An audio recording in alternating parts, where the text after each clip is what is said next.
I've noticed a pattern with these malignant, covert narcissists in our lives.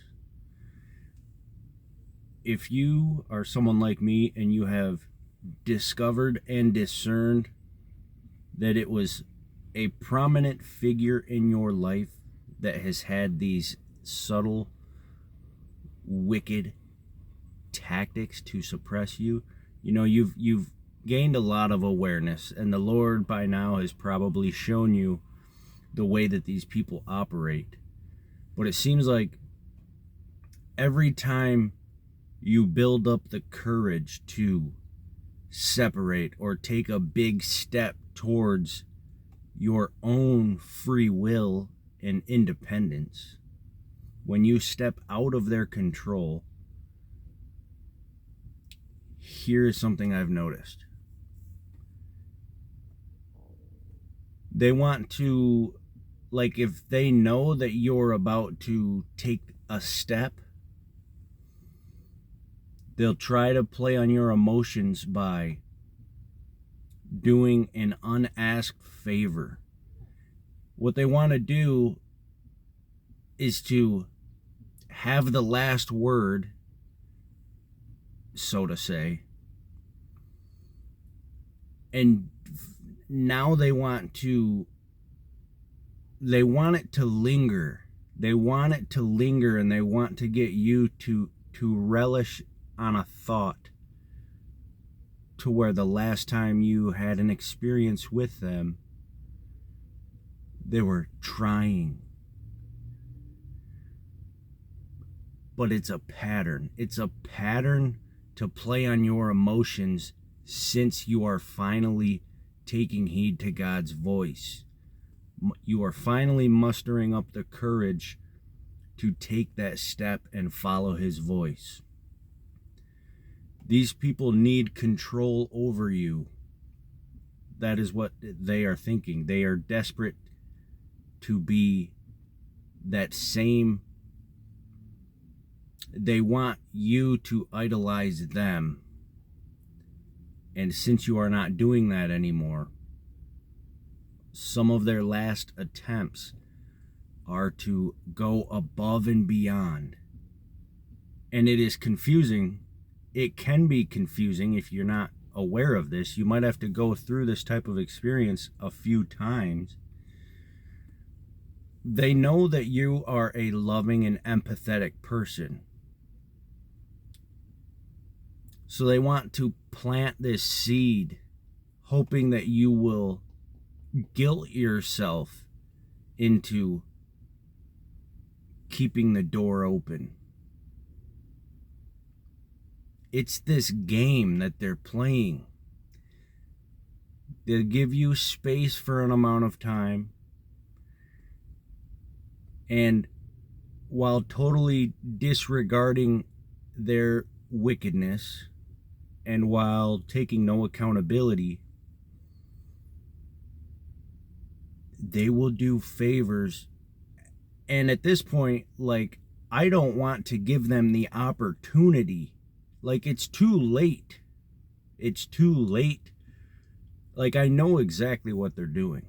And I'm speaking in the first person because I know that a lot of you are dealing with this or will be. They want you to give them chance after chance and, like, prolong your separation. And they want you to potentially, in a month or 2 or 6, they want for your heart to deceive you into turning back.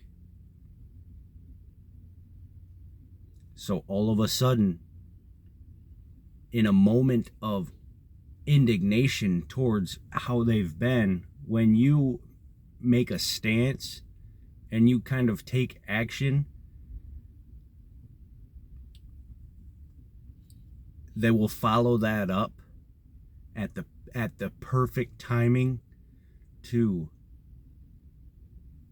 finally show some love. But it's not love. It's a form of manipulation. There's an agenda behind it. It's such a subtle form of wickedness that clearly the world would think that you are reaching. That, it is so above everyone's head. They play the role. They know how to play the role. They play the role to satisfy the outside world, and simultaneously they are attempting to plant a seed to get you to go backwards, to run back to them, to fall on them, to rely on them instead of God. At this point, if you've seen this pattern time and time again, you can kind of see it right when it happens, and it's kind of laughable at times. Sometimes it's a pathetic thing. Sometimes it's so unnecessary. Like my dad just texted me and was like, hey, just to let you know, it's garbage day. It's like, why would you say this? Like, no crap. You, mind your business. That was kind of pathetic. Yeah, it's garbage day. I live by myself. Even if I didn't know that it was garbage day,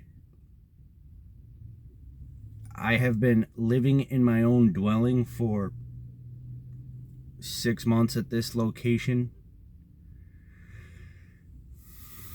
I don't have a family of 5 to where if I miss a garbage day, that it's the end of the world. I could probably go 2 weeks, maybe even 3, before pulling my trash can out to the road if I wanted to, but I don't. I'm on top of it. Just little things like that. They want to get the last act of kindness all of a sudden.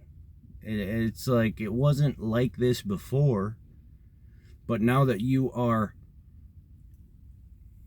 standing for righteousness and wanting nothing to do with people. And look, on surface level, cool. There's I'm not being over vigilant. I'm discerning what God has already shown me and who God has identified as people of the world that are close to me.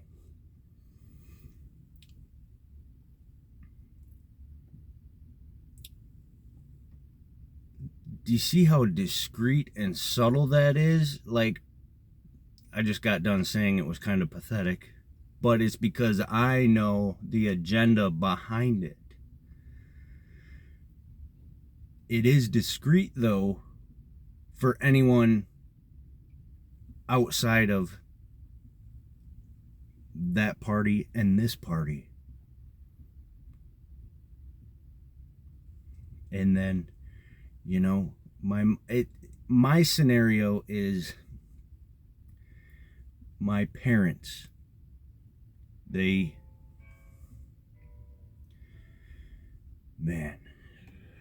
In short, they have used me for my resources and my buying power.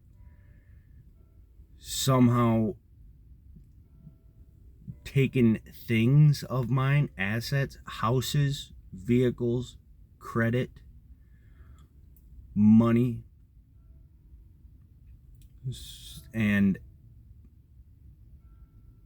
they want, I just don't even know. There's so much to it. There's so much to it.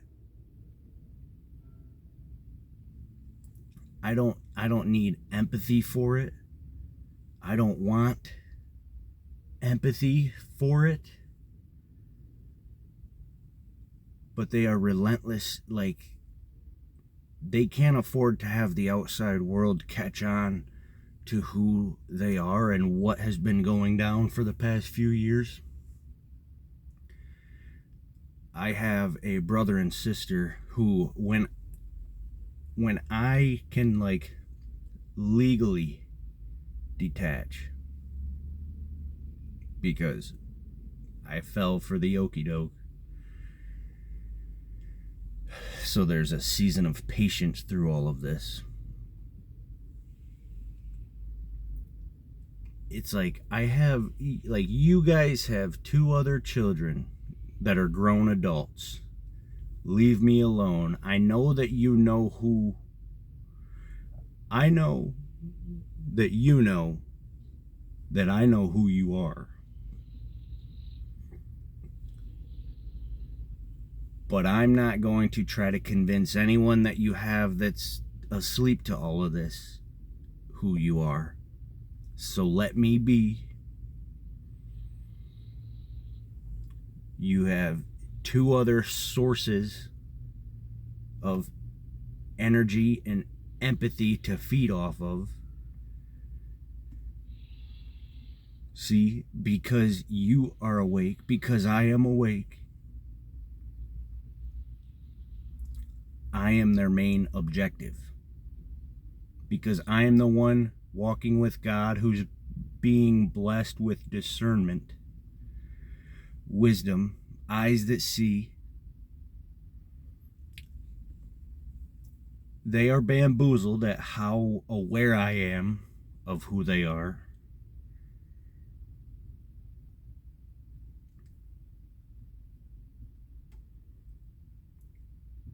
They have a goal for my life. Like, they're thinking, if he's gonna separate, we need him to like fail, and we need him to have us as a fallback option. We don't want him to make it through the storm and the godly suffering in detaching, even though he already like is. We need to turn up the dial in guilt and shame and craftiness. He already don't care what we get other people to think of him, so that's not working. We need to play on his heart. He has a good heart. We know that he loves us, but we also know that he's not going to accept like how we operate. So they're constantly scheming and paying attention to your life. Like, your heart, there's a test in just giving them to God. There's a test in letting go. Like, when you get to the point where they're over the top favors that you aren't asking for, that you actually don't want, when you get to the point where they're pouring that onto you and you're like angry about it because you know that there's an agenda behind it,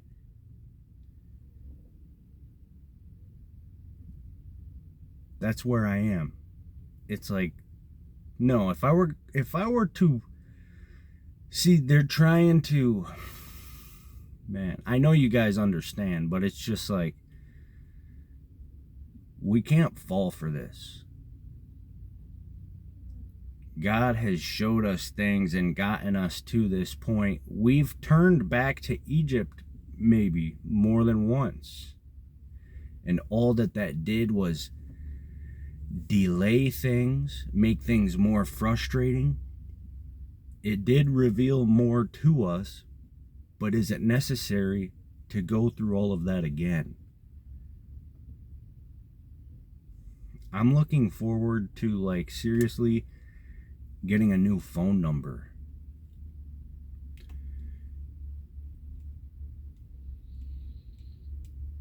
The covert narcissist is the worst kind to deal with.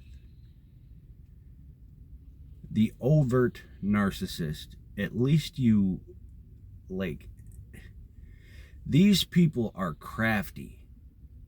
Like, they are wise in a demonic sense.